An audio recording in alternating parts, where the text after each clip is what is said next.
Hi friends, welcome to our channel. ఆ దంపతుల మధ్య 2 వారాలుగా కోల్డ్ వార్ సాగుతూనే ఉంది. ఆమె మంచం మీద పడుకొని ఆలోచిస్తోంది. మనసంతా అనీజీగా ఉంది. అతను ఆ గదిలోకి అడుగుపెట్టాడు. అటువైపు తిరిగి పడుకున్న భార్యని చూసి మెల్లగా మంచం దగ్గరికి నడిచి ఆమె పక్కన పడుకొని ఆమె నడుం మీద చెయ్యేశాడు. అంతే, ఒక్కసారిగా ఉలిక్కిపడి లేచిందామె. ఆ చేతిని విదిలించి కొట్టి దిగ్గున లేచింది. మానస, ప్లీజ్, జరిగిందేదో జరిగిపోయింది, నా మాట విను అని ఏదో చెప్పబోయాడతను. మీరు ఫస్ట్ ఈ గదిలోంచి బయటికి వెళ్తారా, లేదా నన్ను వెళ్ళిపోమంటారా? రోషంతో ముక్కుపుటాలు అదురుతుండగా కటువుగా అంది ఆమె. ఆమెకింకా కోపం తగ్గలేదని గ్రహించాడతను. ఇక ఏం చెప్పినా వినిపించుకునే దశలో లేదని గ్రహించి మౌనంగా నడుస్తూ పక్క గదిలోకి వెళ్ళిపోయాడు. అతడు వెళ్ళిపోయాడని నిర్ధారించుకున్నాక ఆమె మళ్ళీ మంచం మీదకి చేరి తల మీద మోచేయి పెట్టుకొని దిగులుగా పడుకుంది. ఎలా ఉన్న సంసారం ఎలా అయిపోయిందో కదా అని ఆలోచించడం మొదలుపెట్టింది. వసంతం లాంటి ఆ రోజులు జీవితంలో అతి కొద్ది రోజులు మాత్రమే ప్రాప్తించాయి తనకు. ఇక మిగిలిన జీవితం అంతా గ్రీష్మతాపాలేనా అని అలా అనుకుంటూ ఉంటే దుఃఖం ముంచుకొస్తుంది. మనసు కలతపడుతూ ఉంటే కళ్ళ వెంబటి నీళ్లు ఉబకటానికి సిద్ధపడుతున్నాయి. పెళ్ళైన తొలి నాళ్లలో కళ్ళ ముందర కదలాడుతున్నాయి. సాఫ్ట్వేర్ కంపెనీలో పనిచేస్తున్న మానసకి ఓ మంచి సంబంధం వచ్చింది. అరుణ్ కూడా సాఫ్ట్వేర్ వాడే, కానీ అతడు ఆ కంపెనీలో చాలా పెద్ద హోదాలో ఉన్నాడు. పెళ్లి చూపుల నాడు ఒకరికొకరు నచ్చటంతో కట్న కానుకలు పట్టింపులు లేకుండా త్వరగా ముహూర్తాలు పెట్టి వాళ్ళని ఓ ఇంటి వాళ్ళని చేసేయటం, హైదరాబాద్కి పంపించేయటం వెంటనే జరిగిపోయాయి. కొత్త ఇల్లు, కొత్త కాపురం, కొత్త జీవితం. వాళ్ళ శృంగార సామ్రాజ్యానికి ఎల్లలు లేవు. వాళ్ళ సుఖ సౌఖ్యాలకి హద్దులు లేవు. ఆనందకరమైన రోజులవి. సంతోషదాయకమైన క్షణాలే అన్నీ. అపురూపమైన జ్ఞాపకాలు ఎన్నో. ఓ రాత్రి అతని బాహువులలో ఉన్నప్పుడు అడిగింది ఆమె, అరుణ్, నేను ఉద్యోగం చేయటం నీకు ఇష్టమేనా అని. ఎందుకు ఇష్టం కాదు? అయితే నన్ను మానేయమని అనవు కదా అని అంటుంది. ఎట్టి పరిస్థితుల్లోనూ అనను. అంతేకాదు, నీ శాలరీ కూడా నీ ఇష్ట ప్రకారమే ఖర్చు చేసుకోవచ్చు. ఐ మీన్, మీ అమ్మ నాన్నలకు ఇచ్చినా నాకు ఎలాంటి అభ్యంతరం ఉండదు అని అంటాడు. భర్తలోని మంచితనానికి మురిసిపోతూ తబ్బిబ్బైపోయింది ఆమె. అతను అప్పటికి ఏదో మామూలుగానే అన్నాడని అనుకుంది ఆమె. కానీ అరుణ్ ఆమె నుంచి ఒక్క రూపాయి కూడా ఆశించలేదు. ఏనాడు ఆమె శాలరీ గురించి ఒక్క మాటైనా అడగలేదు. కారు, ఫ్లాట్, ఇంటికి సమకూర్చుకున్న ఆధునిక సౌకర్యాల ఐటమ్స్ అన్నింటికీ కూడా ఈఎంఐలన్నీ క్రమం తప్పకుండా అతనే చెల్లించేవాడు. ఎప్పుడైనా ఏదో షాపింగ్ మాల్స్లోనో రెస్టారెంట్స్లోనో ఆమె తన కార్డు తీసి ఉపయోగించబోతే ససేమీర ఒప్పుకునేవాడు కాదు. వాటికి అతడే పే చేస్తూ ఉండేవాడు. మంచి భర్తలో ఉండే లక్షణాలన్నీ తన భర్తలో ఉన్నందుకు మురిసిపోతూ ఉండేది మానస. తన భర్త అరుణ్ ఎందులోనూ తీసిపోడు. గది లోపల మారం చేసే చంటి పిల్లాడవుతాడు. గది వెలుపల ఓ మంచి కుటుంబానికి యజమానిలా ఉంటాడు. ఆఫీస్లో బాధ్యత కలిగిన బాస్లా వ్యవహరిస్తూ ఉంటాడు. వ్యవహారంలో సెన్స్ ఆఫ్ హ్యూమర్తో చుట్టుపక్కల వారిని ఆకట్టుకుంటూ నిరంతరం నవ్విస్తూ ఉంటాడు. ఆ రోజు తన పుట్టినరోజు. రాత్రి 12 దాటిందో లేదో, ఇప్పుడే పుట్టిన బుల్లి పాపయ్యకి many more returns of the day దేవిగారు. ఏం వరం కావాలో కోరుకోండి అడిగాడు నవ్వుతూ. ఏదడిగినా తెస్తారా అని అంటుంది మానస. తప్పక తెస్తాను అన్నాడు అతను నవ్వుతూ. ఎంత ఖరీదైందైనా తెస్తారా అని అంటుంది. ఓ, తప్పకుండా. ఏవి అనుకోరుగా? ఏమీ అనుకోను అంటుంది. అడగనా మరి అని అంటుంది. త్వరగా అడుగు మరి అని అంటాడు అరుణ్ ఎంతో ఆతృతగా. అయితే అడిగేస్తున్నా, నాకు ఓ డైమండ్ నెక్లెస్ సెట్ కావాలి అని అంటుంది. ఇంతలో అతడి ముఖంలో భావాలని పసిగడుతూ అడిగింది. ఓకే అన్నాడు, అదేదో పెద్ద విషయం కాదన్నట్టు. ఆ సాయంత్రమే ప్యాకెట్ తెచ్చి చేతిలో పెట్టాడు. ఆత్రంగా విప్పింది మానస. లోపల ప్లేయింగ్ కార్డ్స్లో రాజు, రాణి, ఆటిన్, కలావర్ వగైరా పేక ముక్కలు లేకుండా ఓన్లీ డైమండ్ సెట్ కార్డ్స్ మాత్రమే అందులో ఉన్నాయి. ఇదా డైమండ్ సెట్ అంటే తను అడిగింది అని అతను వీపు మీద ఒక్కటిచ్చి గుర్రుగా చూస్తూ, మరి కాదా, అడుగు ఎవరినైనా దీన్ని ఏమంటారో అని అంటాడు. నువ్వు అడిగావు, నేను తెచ్చాను అన్నాడు అల్లరిగా. అంతేకాదు, ఆ మరుసటి రోజు తనని ఓ ప్రముఖ జ్యువెలరీ షాప్కి తీసుకెళ్ళి డైమండ్ నెక్లెస్ సెట్ కొనే ప్రయత్నం చేశాడు. తనే వద్దని వారించింది. మిమ్మల్ని సరదాగా ఆట పట్టిద్దామని అడిగితే నన్నే ఆట పట్టించారు కదా, నిజంగా నాకు ఇంట్రెస్ట్ లేదు, డబ్బు వృధా చేయకు ప్లీజ్ అని చెప్పి అతని ప్రయత్నాన్ని విరమింప చేయటానికి మానస చాలా అవస్థలు పడాల్సి వచ్చింది. మరొకనాడు ఆమె ఎద మీద తల అంచి పడుకున్నాడతను. అరుణ్, ఏమిటా మౌనం, ఏం చేస్తున్నారు అడిగింది. ష్, చప్పుడు చేయకు, ఏదో వినిపిస్తున్న సంగీతాన్ని వింటూ ఆస్వాదిస్తున్నాను అంటాడు. వెస్ట్రన్ మ్యూజిక్కా క్లాసిక్కా అడిగింది నవ్వుతూ. రెండూ కాదు, సంతూర్ మీటుతున్న శబ్దంలా వినిపిస్తోంది. కొండల మీద నుండి దూకుతున్న జలపాతపు హోరులా ఉంది. ఇంకా అని అడుగుతుంది తను. అరుణోదయ మందారం నీ నుదుట సింధూరమై నా హృదయాన్ని గిలిగింతలు పెడుతోంది అంటాడు. కవిత్వమా అని అడుగుతుంది మానస. కవిత అయితే నోటితో చెప్పను, నాలుకతో రాస్తాను, ఎక్కడో తెలుసునా, అరుణం లాంటి నీ అధరాల మీద అంటూ నడుం మీద చెయ్యి వేసి చిన్నగా నొక్కాడు. ఏయ్ దొంగ, నాకు గిలిగింతలని తెలుసు కదా అతన్ని నివారిస్తూ అంటుంది మానస. మానస, సృష్టిలో మీ ఆడవాళ్ళే లేకుండా ఉంటే మొగాడికి మనుగడ ఉంటుందా? అలసట తీర్చి, సేద తీర్చి, మానసిక ప్రశాంతతను ప్రసాదించే అమృతమూర్తులు మీరు. నిజంగా మీరు లేకపోతే మా మగాళ్ళ రీఛార్జ్ మాటేమిటి అంటాడు. అయితే మేము ఛార్జర్ లాంటి వాళ్ళమా అడిగింది మానస. అవును, మొబైల్ ఫోన్కి ఛార్జ్ అయిపోతే ఛార్జర్ బ్యాటరీని విద్యుత్తో నింపి కొత్త శక్తినిస్తుంది. మీరు చేసే పని కూడా అంతేగా. అలసి సొలసి వచ్చిన మగాళ్లకు ఒక ముద్దు ద్వారానో, లేదా ఒక కౌగిలింత ద్వారానో, లేదా కలయిక వల్ల అతనిలో అలసటని, అశక్తతని పోగొట్టి కొత్త ఉత్సాహాన్ని ఇస్తుంటారు కదా. ఏమిటి, ఈరోజు అంతా పొగడ్తలే పనిగా పెట్టుకున్నారా అంటుంది మానస. కాదు, తనువుతో తనువుని రగిలిస్తూ తాపం తీర్చుకుంటూ శరీరాల్ని సేద తీర్చుకోవటమే ఈరోజు పని అంటూ ఆమెని ఆక్రమించుకోసాగాడు. ఛీ, అలా మాట్లాడడానికి సిగ్గు లేదు అంటుంది ఆవిడ. సిగ్గా, ఎందుకు? సిగ్గులేని సిగ్గుని మన మధ్య అడ్డం రానియకు అంటూ ఆమెని అల్లుకుపోసాగాడు అరుణ్. అటువైపు నుండి ఇటువైపుకి వత్తి గిల్లింది మానస. భర్తకి సంబంధించిన ఆలోచనలు వదిలిపెట్టడం లేదు. తన భర్త నుంచి అడ్మినిస్ట్రేటర్, సరదా మనిషి, సకల కళా ప్రియుడు, అటువంటి మనిషి కూడా ఆర్థిక స్థితి మార్చివేసింది. పెళ్ళై 2 ఏళ్ళు గడిచేయలేదు. అరుణ్ పనిచేస్తున్న సాఫ్ట్వేర్ కంపెనీ ప్రాజెక్టులు లేని కారణంగా మూతపడింది. దాంతో అతడి ఉద్యోగం పోయింది. నిరాశ నిస్పృహలకు లోనైపోయాడు. తను ఉద్యోగం చేస్తోంది కాబట్టి పరిస్థితి కొంతలో కొంత పర్వాలేదు, కానీ ఆ విధంగా కూడా స్థిమితపడలేకపోయాడతను. భర్తలో మార్పు గమనిస్తూనే ఉంది తను. అంతా సవ్యంగా సాగితే అందరూ మంచి వాళ్ళలాగే కనిపిస్తుంటారు. జీవితంలో అపశృతులు తారసపడినప్పుడు లోపలున్న అసలైన మనిషి రూపం ప్రస్ఫుటమవుతుంది. అరుణ్ మాటల్లో గూఢార్థాలు చోటు చేసుకుంటున్నాయి. క్యాబ్లో నువ్వు ఒక్కదానివే వచ్చావా? నీతో మీ టీం లీడర్ కూడా ఉన్నాడా?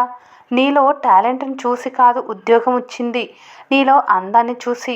ఆడదానివి కదా, తేలికగానే వచ్చేస్తుంది ఉద్యోగం.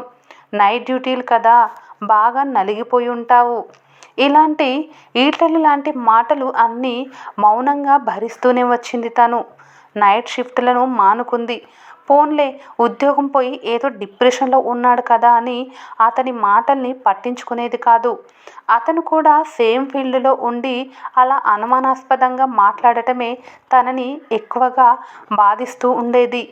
అతని ఉద్యోగం పోయి అప్పటికే 2 నెలలు కావస్తోందని, ఖర్చులకి ఎక్కడ ఇబ్బంది పడతాడో అని గోడకు తగిలించి ఉన్న చొక్కా జేబులో 10,000 రూపాయలు పెట్టింది. అదే తను చేసిన తప్పు.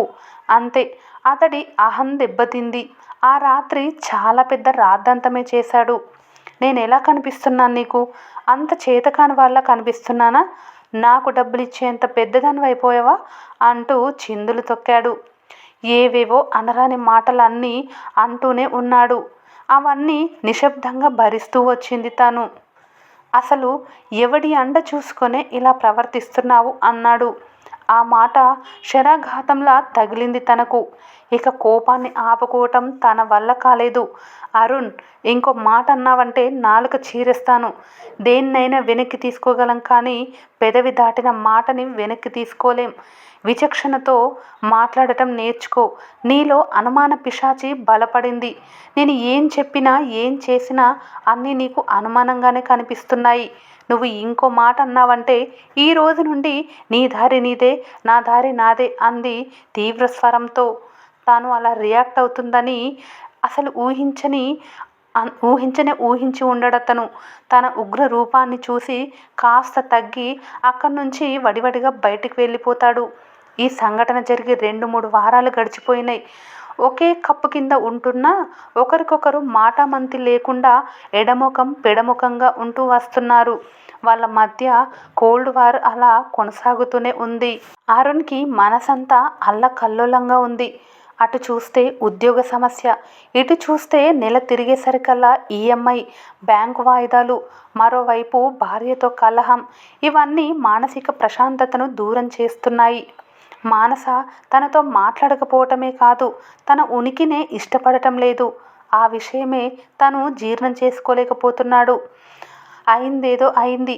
భార్యాభర్తలన్నాక ఆ మాత్రం అభిప్రాయ భేదాలు రావా అని తనకు తాను మాట్లాడబోతే ఆమె ససేమిరా నిరాకరిస్తుండటం అతన్ని అమితంగా బాధించసాగింది. ఆమె ఉదయాన్నే లేచి వంట చేసి ఆ పదార్థాలు వేడిగా ఉండటం కోసం టేబుల్ మీద డిషెస్లో పెట్టి తను చిన్న లంచ్ బాక్స్తో డ్యూటీకి వెళ్ళిపోతుంది. తను వేళకు భోజనం చేసి ఇంట్లోనే సమయమంతా గడపటం నరకప్రాయంగా ఉంది. సోఫాలో చతికిలబడి కాలక్షేపానికి సెల్ ఫోన్ కెలుకుతూ కూర్చున్నాడు అరుణ్. ఫోన్ బుక్ ఓపెన్ అయ్యి అందులో డాడీ అని కనిపించేసరికి అమ్మ నాన్నలతో మాట్లాడి 2 నెలలు పైగానే అయిపోయిన సంగతి గుర్తొచ్చింది. చచ, ఈ మధ్యకాలంలో తల్లిదండ్రులకు ఫోన్ చేసి ఎలా ఉన్నారు అని ఆప్యాయమైన పలకరింతను కూడా అందివ్వలేని తన అసహాయతకి కోపం వచ్చింది అతనికి. వెంటనే కాల్ చేశాడు వాళ్ళ డాడీకి. అట్నుంచి హలో అంటూ డాడీ గొంతు. డాడీ ఎలా ఉన్నారు, మమ్మీ ఎలా ఉంది ఆత్రంగా అడిగాడు. అట్నుంచి చిన్నగా నిట్టూర్పు వినిపించింది. డాడీ ఏమి మాట్లాడరు అడిగాడు. నా సంగతి సరే కానీ నువ్వెలా ఉన్నావురా, బానే ఉన్నావు కదా, బంగారం లాంటి భార్య దొరికింది, నిజంగా మన అదృష్టవంతులంరా అంటారు. డాడీ మీరు ఏం మాట్లాడుతున్నారో నాకు అర్థం కావటం లేదు. అదేలేరా, కోడలు గురించే మాట్లాడుతున్నాను. ఆ మధ్య మీ అమ్మకు సుస్థి చేసింది. నీకు ఎన్నిసార్లు ఫోన్ చేసినా రింగ్ అవుతుండేది కానీ లిఫ్ట్ చేయకపోయేవాడివి. దాంతో కోడలికి చేశాను. అమ్మాయి కన్న కూతురులా స్పందించింది. హాస్పిటల్ ఖర్చులు 80,000కు పైగానే అయ్యాయి. ఆ డబ్బంతా కోడలే పంపించింది. ఎప్పటికప్పుడు నా అకౌంట్లో వేసేది. అంతేకాదు రోజు 2 పూటలా ఫోన్ చేసి కుశల ప్రశ్నలు అడుగుతూ ధైర్యం చెబుతూ ఉండేది. మరి ఇంత జరిగాక నాకెందుకు చెప్పలేదు డాడీ అంటారు అరుణ్. మేమిక్కడున్నాం అన్న సంగతే 2 నెలలుగా నీకు గుర్తు రాలేదు. చిన్నప్పటి నుంచి నీ సంగతి నాకు తెలుసు కదరా. చిన్న విషయానికే హైరాణ పడిపోతుంటావు. ఉద్యోగం లేదనే డిప్రెషన్లో నువ్వు ఉండి ఉంటావని నిన్ను డిస్టర్బ్ చేయలేదు. సరే, అమ్మకి ఇప్పుడు ఎలా ఉంది అని అడుగుతాడు. ఒకసారి ఫోన్ ఇవ్వు మాట్లాడతాను. తనివి తీరేలా అమ్మ నాన్నలతో చాలాసేపు మాట్లాడాడు అరుణ్. ఆ మాటల్లో ఎక్కువ శాతం మానస మంచితనం గురించి, ఆమె వ్యక్తిత్వం గురించి పొగుడుతూ మాట్లాడారు వాళ్ళు. ఫోన్ కట్ చేశాక అరుణ్ మనసంతా ఆనందంతో నిండిపోయింది. భార్య పట్ల అపారమైన ప్రేమ కలుగుతోంది. మధ్యాహ్నం భోజనం చేశాక అదే పనిగా ఫోన్ మోగుతుంటే వెళ్ళి తీశాడు అరుణ్. అట్నుంచి బ్యాంక్ మేనేజర్. అరుణ్కి గుండె గుబేల్మంది. 3 నెలలుగా కారు, ఫ్లాట్ వాయిదాలు చెల్లించటం లేదు. అందుకే ఆయన ఫోన్ చేసి ఉంటారు అనుకుంటూ సంశయంగా హలో అన్నాడు. Hi Arun, how are you అడిగారు మేనేజర్ గారు. ఫైన్ సార్ అంటాడు. ఏమిటి మా వైపు పూర్తిగా రావటం మానేశారు అంటారు. కొంచెం బిజీగా ఉన్నాను సార్. నా లోన్ అకౌంట్ డ్యూస్ 3 నెలలుగా చెల్లించలేదు. వీలు చూసుకొని పే చేసేస్తాను సార్. అరుణ్, మీ ఈఎంఐలు పెండింగ్స్ లేవు. మీ మిసెస్ అకౌంట్ నుంచి డెబిట్ అవుతున్నాయి. నేను అందుకు ఫోన్ చేయలేదు. బ్యాంక్ యాక్షన్లో ఓ అపార్ట్మెంట్ ఫ్లాట్ ఉంది. మీకు కానీ మీ ఫ్రెండ్స్కి కానీ కావాల్సి వస్తే యాక్షన్కి వస్తారని ఫోన్ చేశాను అంతే అంటూ వివరాలన్నీ చెప్పాడతను. ఓకే సార్, వీలైతే వస్తాను చెప్పాడు Arun. Thank you. Phone cut అయింది. అరుణ్ ఒంటరిగా కూర్చొని ఆలోచిస్తున్నాడు. మానసని అర్థం చేసుకోకుండా తనే అనవసరంగా తొందరపడ్డాడు. ఆమెకి నీ డబ్బు నా డబ్బు అనే భేదం లేదు. ఆ భేదం తనకి మాత్రమే ఉంది. అంతా మనమే అనే భావనలో తనుంది. మీ అమ్మ నాన్నల ఖర్చు చేసినా పర్లేదు అని చెప్పాడు తను. కానీ తన అమ్మ నాన్నలకే ఖర్చు చేసింది తను.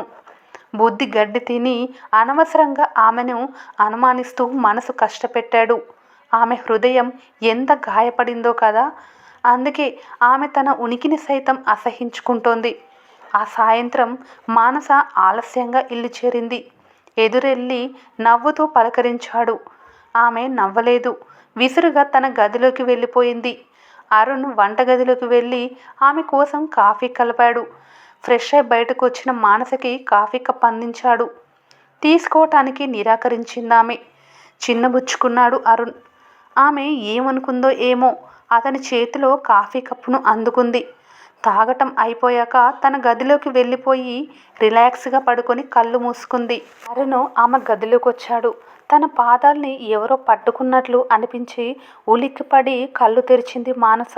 ఎదురుగా నీళ్లు నిండిన కళ్ళతో అరుణ్. మానస, డాడీ ఫోన్ చేశారు. అంతా చెప్పారు.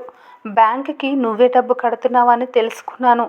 సారీ మానస, ఇంకెప్పుడు అలా ప్రవర్తించను. నీ మనసు కష్టపెట్టను. నన్ను క్షమించవు.